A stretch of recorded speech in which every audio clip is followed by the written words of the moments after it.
और चलिए अब नजर डाल लेते हैं उत्तराखंड की बड़ी खबरों पर। तो सबसे पहले बात करेंगे चमोली से आ रही बड़ी खबर की। तो यहाँ बड़ा सड़क हादसा हुआ है। यहाँ जोशीमठ ब्लॉक के पल्ला किमाड़ा रोड पर टाटा सुमो 50 मीटर गहरी खाई में गिर गई है।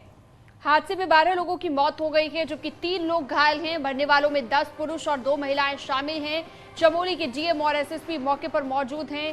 खाई से मृतकों को निकालने के लिए रेस्क्यू ऑपरेशन लगातार जारी है और तस्वीरें आप देख रहे हैं। 3 लोग घायल बताए जा रहे हैं, जबकि मौत जो है 12 लोगों की हो गई है। अपने आप में ये बड़ा हादसा।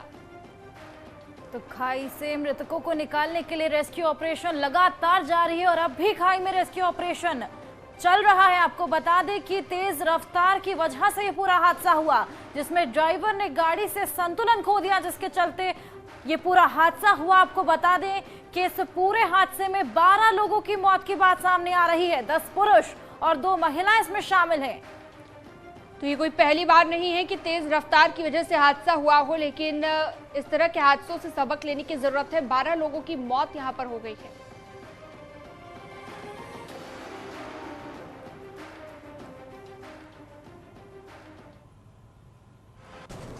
जोशीमठ विकासखंड के पल्ला किमाड़ा मोटर मार्ग पर एक दर्दनाक हादसा हुआ है और हादसे की तस्वीर आप देखिए।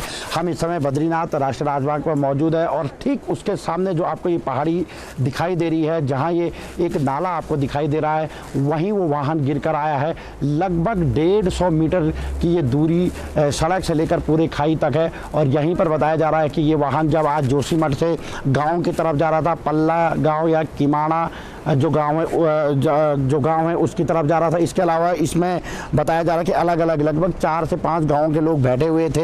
हादसा कैसे हुआ इसका अभी तक कुछ अनुमान नहीं चल पाया है। प्रशासन की टीम मौके पर मौजूद है और जो ये खाई आप देख रहे हैं, इन खाइयों में वो लोग फंसे हुए हैं और लगभग 10 से 12 जो लोग थे, उसमें से जो 1-2 जो व्यक्ति जो वाहन के बाहर थे वो छटक कर नीचे गिर गए। उनकी हालत भी ठीक बताई जा रही है, लेकिन जो वाहन के साथ जो 10 से अधिक लोग जो नीचे की तरफ आए, उनकी बताई जा रही है कि घटनास्थल पर ही मौत हो चुकी है। प्रशासन लगातार रेस्क्यू कर रहा है। एसडीआरएफ की टीम मौके पर पहुंच चुकी है और इस समय जो रेस्क्यू का कार्य है वो यहाँ पे चल रहा है। नितिन सेमवाल, न्यूज़ 18, बद्रीनाथ राष्ट्रीय राजमार्ग, केलंग।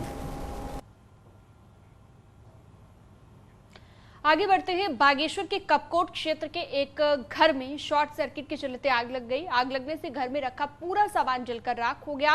गांव वालों ने मौके पर पहुंचकर आग पर काबू पाने की कोशिश की। आग से घर में रखा सारा सामान जलकर राख हो गया है। ग्रामीणों ने आग लगने का कारण शॉर्ट सर्किट बताया है। गनीमत रही कि परिवार के सभी सदस्य बाल बाल बच गए हैं।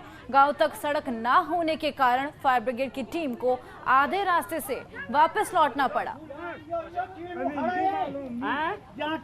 सरकार से पूर्व सीएम त्रिवेंद्र रावत को लेकर खबर है। त्रिवेंद्र रावत और पत्रकार उमेश कुमार केस के मामले में उत्तराखंड सरकार ने सुप्रीम कोर्ट में एसएलपी वापस लेने का आग्रह किया है, जिसके बाद हलचल अब बढ़ गई है। हलचल तेज हो गई है। दिल्ली में कई बड़े संघ नेता और बीजेपी नेताओं से त्रिवेंद्र सिंह रावत मुलाकात कर रहे हैं। त्रिवेंद्र रावत संगठन महामंत्री बीएल संतोष से भी मुलाकात कर सकते हैं। और सूत्रों के हवाले से बड़ी खबर है कि त्रिवेंद्र रावत एसएलपी वापस लेने के आग्रह से बेहद ज्यादा आहत हैं और दिल्ली में उनकी मुलाकातों का दौर लगातार जारी है। त्रिवेंद्र रावत कई बड़े नेताओं से मिल चुके हैं। तो कल त्रिवेंद्र सिंह रावत ने बीजेपी अध्यक्ष जेपी नड्डा से भी मुलाकात की थी और अब लगातार ये गहमा गहमी हलचल दिल्ली में बढ़ चुकी है।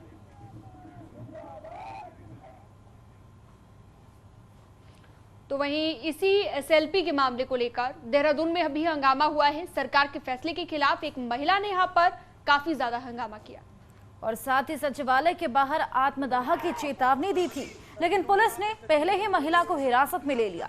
सर्वे चौक के पास से भावना नाम की महिला को हिरासत में लिया गया है और महिला को डालनवाला थाने लेकर आई।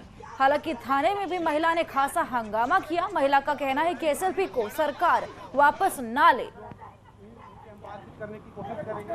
अरे वो ये पकड़, अभी ये पकड़िए, ये पकड़ दो। आप देख सकती हैं भावना पांडे तस्वीरों में। और इस पूरे मामले में कैबिनेट मंत्री गणेश जोशी का कहना है कि यह हाई लेवल मामला है। सरकार ने किन बिंदुओं पर फैसला लिया इसकी मुझे कोई जानकारी नहीं है। इसलिए कोई कमेंट में नहीं कर सकता, ये उन्होंने कहा है। साथ ही साथ जोशी ने कहा कि सरकार ने जो भी फैसला लिया होगा वो ठीक ही लिया होगा।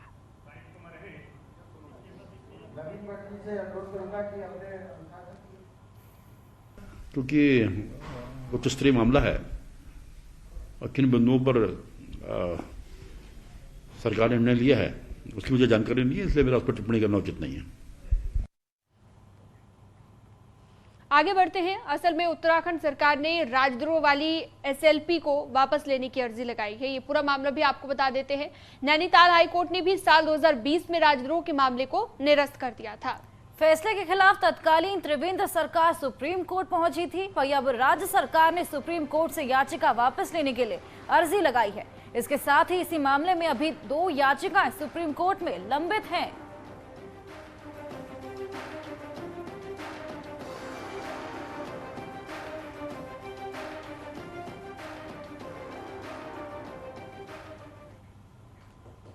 अंकिता मर्डर केस में बड़ी खबर है। नैनीताल हाईकोर्ट ने अंकिता मर्डर केस में मीडिया रिपोर्टिंग पर रोक लगा दी है। इलेक्ट्रॉनिक मीडिया, प्रिंट मीडिया के साथ डिजिटल मीडिया में भी अंकिता केस की रिपोर्टिंग पर रोक लगा दी गई है। तो इस पूरे मामले को लेकर अब 21 नवंबर को अगली सुनवाई होगी। मीडिया रिपोर्टिंग पर रोक लगा दी गई है। टीवी, अखबार, डिजिटल किसी भी तरह की रिपोर्टिंग अब इस मामले पर नहीं होगी। 21 नवंबर को अब मामले को लेकर अगली सुनवाई होनी है।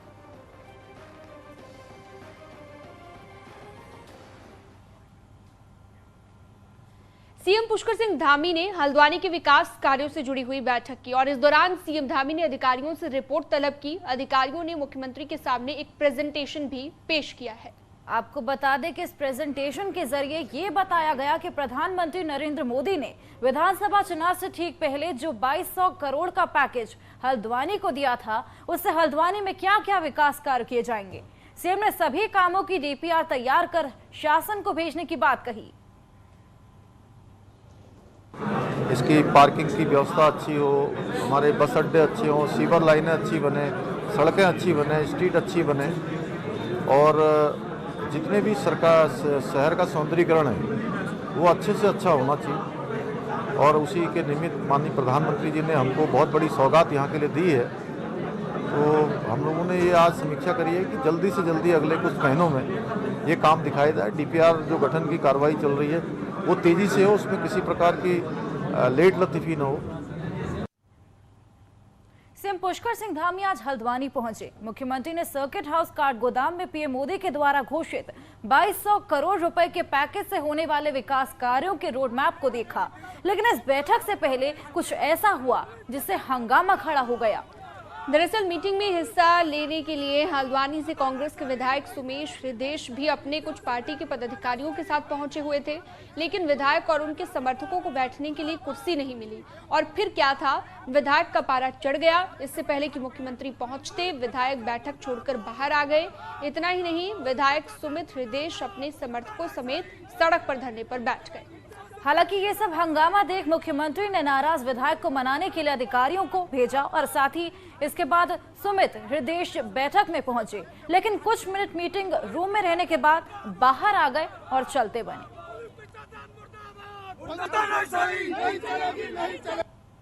कांग्रेस के भी तो लोग आएंगे नहीं आएंगे, ये भाजपा का प्रदेश बन चुका है। वो आए, वहां बैठे, वहां पे टोकन टाकी कि आप ये यहाँ नहीं बैठ सकते, तो क्या फायदा है फिर? अगर इतना अपमानित करना ही है, क्योंकि कांग्रेस का विधायक है, इतना अपमानित करना ही है, तो मुख्यमंत्री जी आए और करें अपने कार्यक्रम। 100% बहिष्कार करूंगा। पहले भी बैठकों में नहीं बुलाया गया आपको? कोई बैठक में नहीं बुलाया गया। 12 बैठकें हुई है इनकी, 12 बैठकें। इनको शर्म आनी चाहिए इन अधिकारियों को, पूछिए इनसे। प्राकृतिक चिकित्सा को बढ़ावा देने के लिए सीएम धामी ने मड बाथ लिया, जहां पर हल्द्वानी से पहले सीएम पुष्कर सिंह धामी टनकपुर में रहे और प्राकृतिक चिकित्सा दिवस के मौके पर चंपावत जिले के टनकपुर में नवयोग ग्राम में मुख्यमंत्री पहुंचे, जहां सीएम ने प्राकृतिक चिकित्सा पद्धति को बढ़ावा दिए जाने के लिए मिट्टी का लेप लगाकर मड बाथ का शुभारंभ किया। नवयोग सूर्योदय सेवा समिति के नेचुरोपैथी और नवयोग कार्यक्रम में मुख्यमंत्री धामी ने अपने शरीर में मिट्टी का लेप लगाया। तस्वीरें आप देख सकते हैं।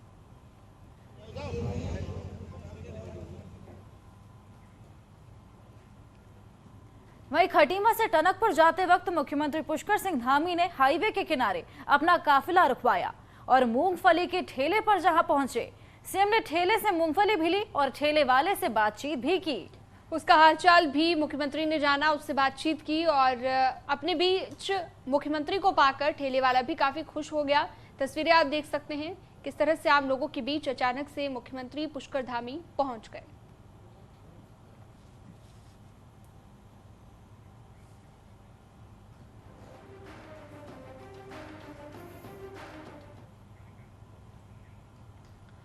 मुख्यमंत्री पुष्कर सिंह धामी सरकार की एक मीटिंग, कैबिनेट की मीटिंग किसी एक गांव में होगी और पूरी सरकार के साथ एक गांव में होगी। मुख्यमंत्री के इस फैसले का मकसद गांव में विकास का संदेश देना है। वहीं एक्सपर्ट्स का कहना है कि ये सोच सही है, पर शर्त है कि ये सब सिर्फ सांकेतिक बनकर ना रहे।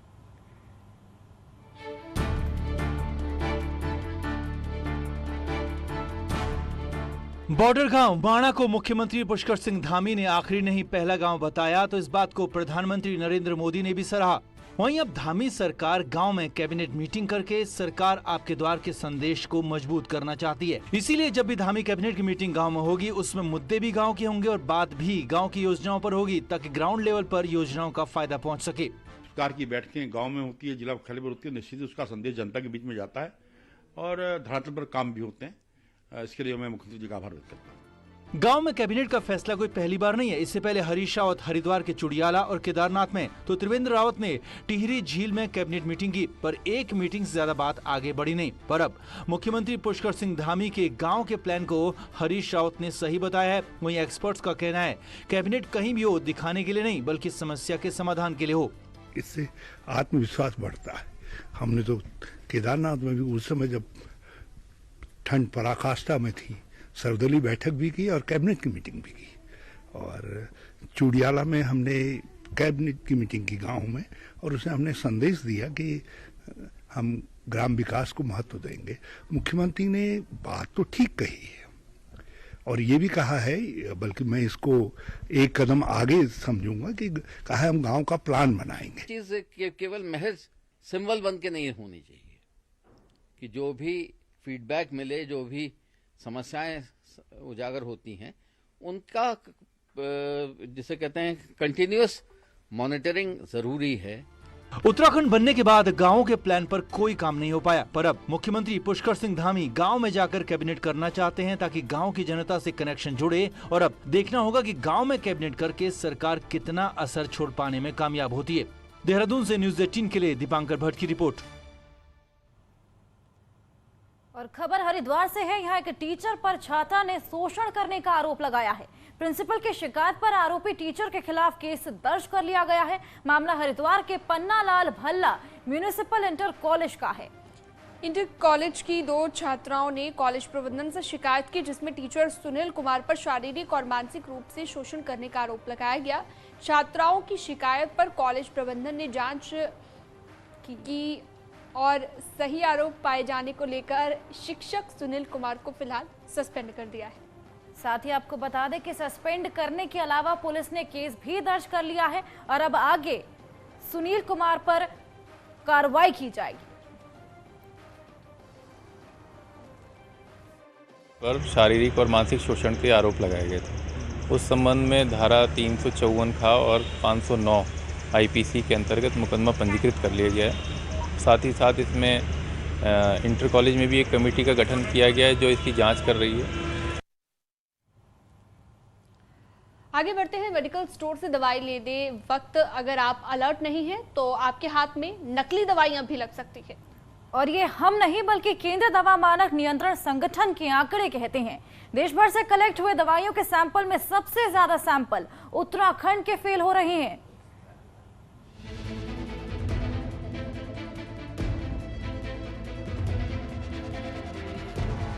उत्तराखंड में 283 फार्मा कंपनी जबकि 120 कॉस्मेटिक प्रोडक्ट बनाने वाली कंपनी है, जिसमें देहरादून, हरिद्वार, यूएस नगर और पंतनगर बड़ा हब है।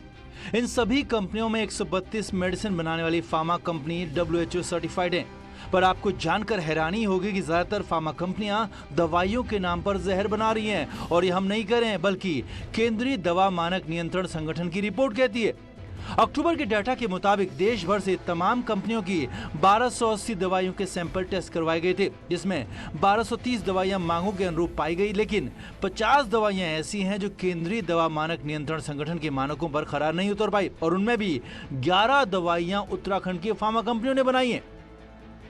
जैसे हमारे जो 11 सैंपल फेल हुए, दवा की मात्रा में कोई कमी नहीं है किसी भी, केवल वो टेक्निकली फेल हुए हैं। जैसे डिस्क्रिप्शन में फेल हुए हैं, डिजुलेशन में फेल हैं, डिसइंटीग्रेशन में फेल हैं, तो क्वांटिटी में कोई भी सैंपल फेल नहीं है इस तरह से जो 11 सैंपल लिए हैं। राज्य के सरकारी अस्पतालों में चेकिंग के बाद ही दवाओं के इस्तेमाल का दावा किया जा रहा है। साथ ही स्वास्थ्य विभाग भी मामले को गंभीर मानता है और कार्रवाई की बात कह रहा है। आधिकारिक तौर पे अभी लिखित रूप से सूचना हमें प्राप्त नहीं है और जैसे सूचना प्राप्त होगी तो संबंधित फर्म से हम लोग पूछा करेंगे और जो FDA एक्ट में जो सुसंगत प्राविधान है उसके अनुसार हम लोग कार्रवाई सुनिश्चित। वो लैब में भेजी जाती हैं, फिर लैब में उनकी जांच होती है और जांच होने के बाद लैब से जो रिपोर्ट आती है उसी के आधार पर ये पता चलता है कि दवा उचित क्वालिटी की है या अधोमानक। अब दवाओं के मानक आम आदमी की समझ से तो परे, तो ऐसे में फूड एंड ड्रग डिपार्टमेंट को ही सैंपलिंग बढ़ानी होगी और फार्मा कंपनियों के खिलाफ एक्शन भी लेना होगा। न्यूज़ 18 के लिए देहरादून से भारती सकलानी की रिपोर्ट। हरिद्वार पुलिस और बदमाशों के बीच आज सुबह मुठभेड़ हो गई। मुठभेड़ के दौरान एक बदमाश के पैर में गोली लगी है, जिसे इलाज के लिए जिला अस्पताल में भर्ती कराया गया। आपको बता दें कि गिरफ्तार आरोपी बदमाश 50,000 का इनामी है और उसने बीते मई के महीने में रानीपुर क्षेत्र में एक लूट की वारदात को अंजाम देते वक्त एक सिपाही की आंख फोड़ दी थी। मुठभेड़ के दौरान बदमाश का एक साथी भागने में कामयाब हो गया। पुलिस कॉम्बिंग कर फरार बदमाश की फिलहाल तलाश में जुटी हुई है। बदमाश जो फायर जिसने किया था पुलिस के ऊपर जो कर रहा था वहाँ पर, उसके फायर करने का जवाबी फायरिंग में उसके 2 गोली लगी है जो टांग में लगी है, अभी जो डॉक्टर से जानकारी की गई है। और इसके बाद इसके बारे में जानकारी की गई तो पता चला रानीपुर क्षेत्र में विगत 6 माह पहले एक घटना हुई थी जिसमें बदमाश आए थे और इसमें एक सिपाही की आँख का भी फोड़ दी गई थी। 307 का मुकदमा दर्ज था जिसका ये मेन अभियुक्त था। नैनीताल से हाईकोर्ट को शिफ्ट करने के फैसले का विधायक सरिता आर्या ने भी विरोध किया है। नैनीताल विधायक सरिता आर्या ने कहा कि पहले मांग थी कि नैनीताल में विधानसभा बने, लेकिन हाईकोर्ट बना।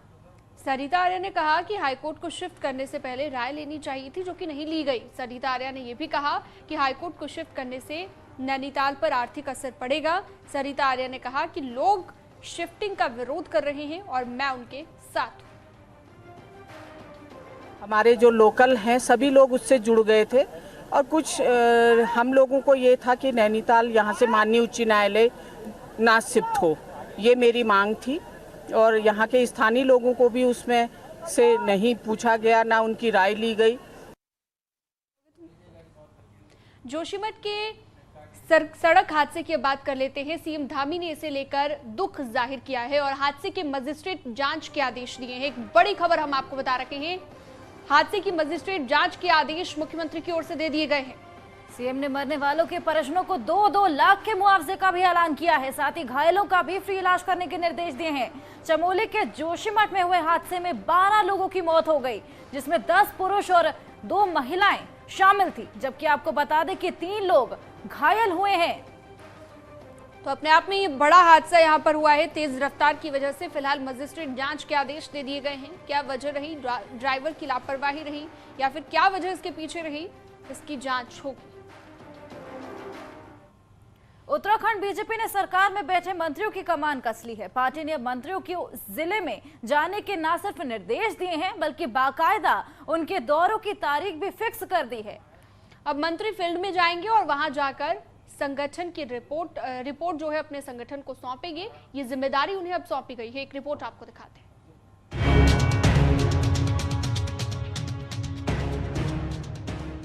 कैबिनेट मंत्री भले ही पूरे प्रदेश का होता है, लेकिन उत्तराखंड में मंत्री या तो अपनी विधानसभा या फिर राजधानी देहरादून तक सिमट कर रह जाते हैं। आमतौर पर पार्टी संगठन के सामने शिकायतें पब्लिक और कार्यकर्ताओं की तरफ से की जाती रही हैं। संगठन और सरकार ने कई बार मंत्रियों को जिलों में दौरे करने के निर्देश भी दिए, लेकिन ये निर्देश ठंडे बस्ते में डाल दिए गए। लिहाजा संगठन ने अब सख्त रुख अपनाते हुए कौन मंत्री किस जिले में और कब जाएगा खुद ही तय कर मंत्रियों को कार्यक्रम भेज दिए।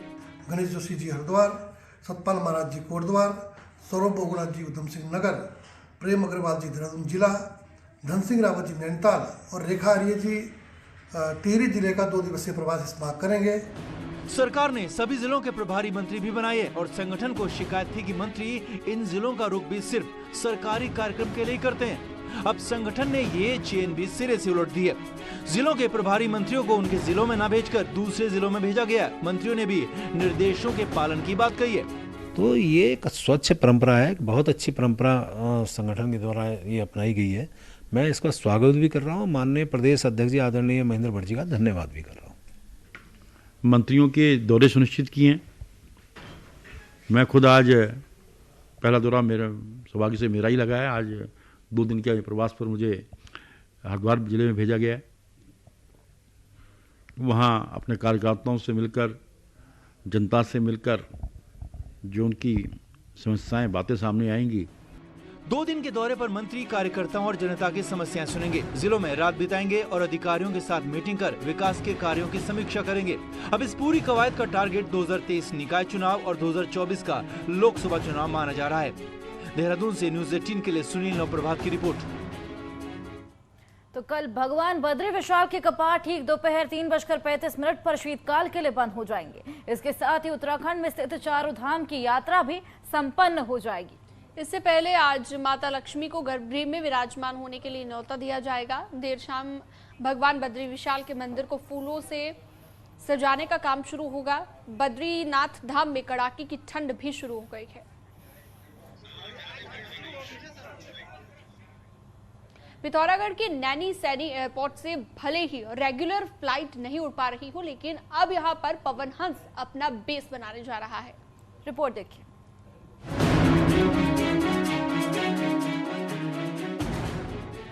2.5 साल से Naini Saini airport regular plane service का सपना देख रहा है। सरकार के लाख दावों के बाद भी अब तक नियमित प्लेन सर्विस शुरू हो नहीं पाई।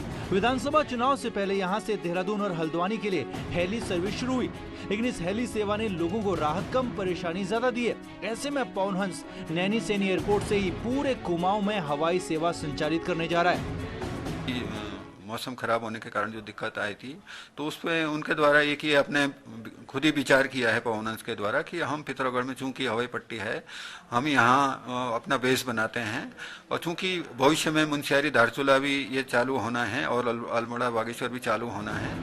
असल में देहरादून से चल रही हेली सेवा अक्सर रद्द हो रही और कभी बारिश तो कभी खराब मौसम इसकी वजह बन रहा है। सरकार पहले ही अल्मोड़ा, हल्द्वानी के साथ ही मुनस्यारी और धारचूला के लिए भी हेली सर्विस शुरू करने का ऐलान कर चुकी है, लेकिन विपक्ष इस मुद्दे पर निशाना साध रहा है।